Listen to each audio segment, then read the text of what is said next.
আসসালামু আলাইকুম। এটিএন বাংলা সংবাদে সবাইকে স্বাগত জানাচ্ছি মার্জিয়া মীরা। ৩ দফা দাবি আদায়ে টানা দ্বিতীয় দিনের মতো চলছে জগন্নাথ বিশ্ববিদ্যালয়ের শিক্ষার্থীদের আন্দোলন। বুধবার দিনভর আন্দোলনের পর রাতেও শিক্ষার্থীরা কাকরাইল মসজিদ মোড়ে অবস্থান করেন।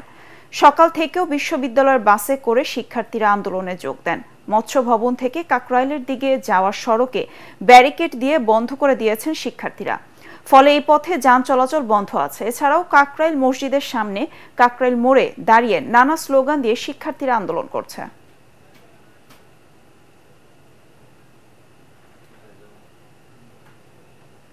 জাতীয় ঐক্যমত্য কমিশনের সহসভাপতি অধ্যাপক আলী রিয়াজ বলেছেন, রাষ্ট্র পুনর্গঠন শুধু কোনো দল, ব্যক্তি বা সংগঠনের বিষয় নয়, এটি জনগণের দাবি। সকালে জাতীয় সংসদের এলডি হলে বাংলাদেশ সমাজতান্ত্রিক দল বাসদের সঙ্গে সংলাপের আগে সূচনা বক্তব্যে তিনি কথা বলেন। এ সময় বাসদের সাধারণ সম্পাদক বজলুর রশিদ ফিরোজ বলেন, জুলাই গণঅভ্যুত্থান মত প্রকাশের স্বাধীনতা এনে দিয়েছে।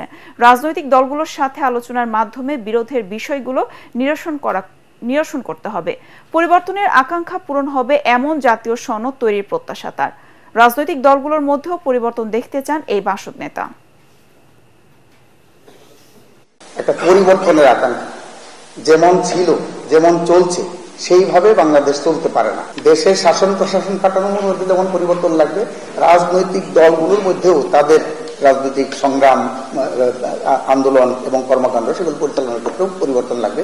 মানসিকতার ক্ষেত্রেও তাদের পরিবর্তন করতে হবে। এমন একটি ব্যবস্থা, এমন একটি রাষ্ট্র তৈরি করতে পারি যে রাষ্ট্রে সকলের সমান অধিকার থাকবে, নাগরিকের অধিকার সুনিশ্চিত হবে, যেন আমরা ভিন্ন মতকে সহ্য করতেই শুধু পারি না, সেই মতকে শ্রদ্ধাও করতে পারি, সেরকম একটি রাষ্ট্র আমরা চাই।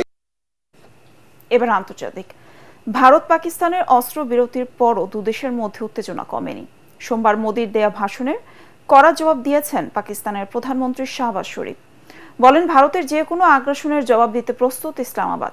সিন্ধু নদের পানির অধিকার রক্ষায় পাকিস্তানের সাহসী সেনাবাহিনী লড়াই করবে বলেও হুঁশিয়ারি দেন তিনি। আরো জানাচ্ছেন আশিকুর রহমান। টানা ৮৭ ঘণ্টা হামলা পাল্টা হামলার পর গেল ১২ই মে নাটকীয়ভাবে যুদ্ধবিরতিতে রাজি হয় চিরপ্রতিদ্বন্দ্বী দুই পারমাণবিক শক্তিধর দেশ ভারত ও পাকিস্তান। তবে একের পর এক নাটকীয়তা ও বাকযুদ্ধ লেগেই আছে দেশ দুটির নেতাদের মধ্যে।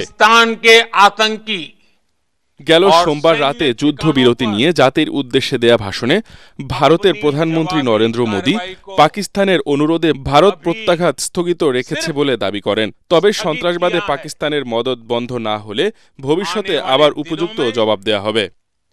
हम पाकिस्तान के हर कदम को इस कसौटी पर मापेंगे कि वो क्या रवैया अपना। পরে ভারতের প্রধানমন্ত্রী নরেন্দ্র মোদির ভাষণকে উস্কানিমূলক ও বিভ্রান্তিকর বলে প্রত্যাখ্যান করে পাকিস্তান। প্রধানমন্ত্রী শেহবাজ শরীফ পাকিস্তান সেনাবাহিনী ভারতের অহংকার মাটিতে মিশিয়ে দিয়েছে বলে মন্তব্য করেন। হুঁশিয়ারি দেন, যে কোনো হামলার জবাব দেওয়ার জন্য প্রস্তুত পাকিস্তান।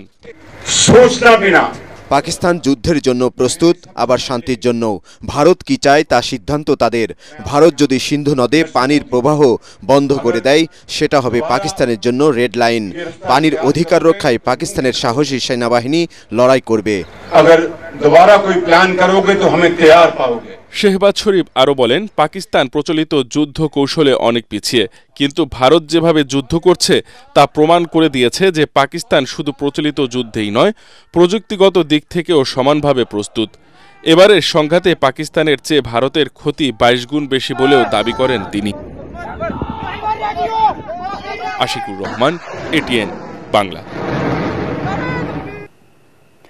গাজা ও লেবাননে মুসলমানদের উপর ইসরায়েলি বাহিনীর বর্বরতা বন্ধে মার্কিন প্রেসিডেন্ট ডোনাল্ড ট্রাম্পকে জোরালো পদক্ষেপ নেওয়ার আহ্বান জানিয়েছেন কাতারের আমির Sheikh Tamim bin Hamad Al Thani.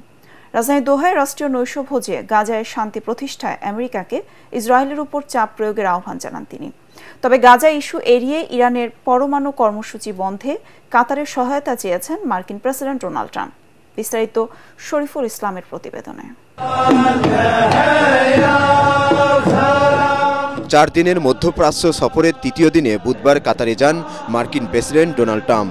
Riyad থেকে কাতারের রাজধানী দোহায় পৌঁছালে তাকে দেয়া হয় উষ্ণ অভ্যর্থনা। উপসাগরীয় অঞ্চলের তেল গ্যাস সমৃদ্ধ দেশটিতে বন্যিল সংবর্ধনায় সিক্ত হন আলোচিত এই মার্কিন প্রেসিডেন্ট। কাতারের রাজধানী দোহার নিকটবর্তী বিলাসবহুল লুসাইল প্রাসাদ দেখে নিজের মুগ্ধতা প্রকাশ করেন মার্কিন এই ধনকুবের।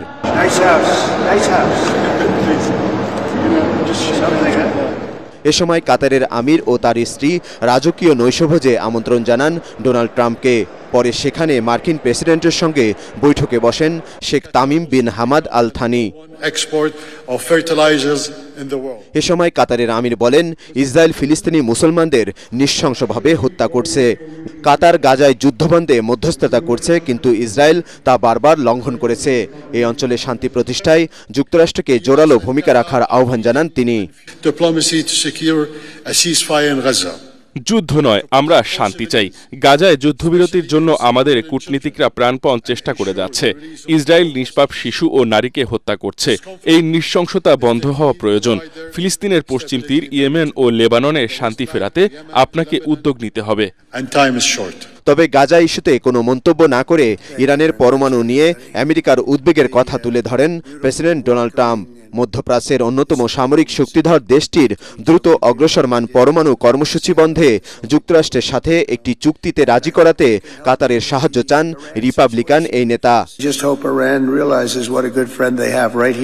ইরানের পরমাণু কর্মসূচি থামাতে আপনারা নিবিড়ভাবে সহযোগিতা করছেন। এ নিয়ে আমরা দ্রুত ইরানের সাথে একটি চুক্তিতে পৌঁছাতে চাই।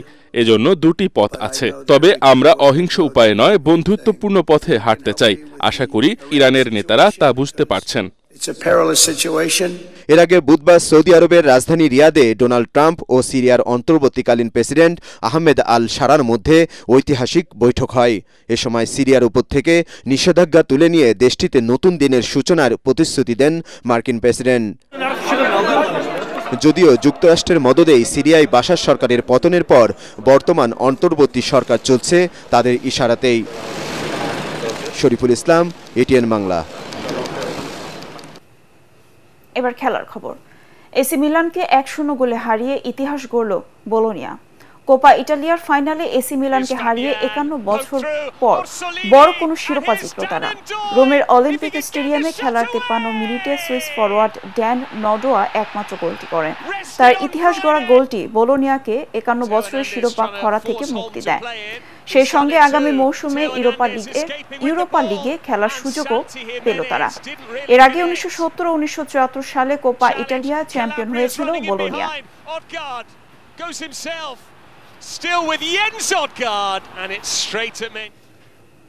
পরবর্তী সংবাদ দেখার আমন্ত্রণ জানিয়ে এখনকার মতো শেষ করছি। এটিএন বাংলা সংবাদ ইউটিউবে দেখতে ব্রাউজ করুন youtube/ATN Bangladesh। ধন্যবাদ সবাইকে।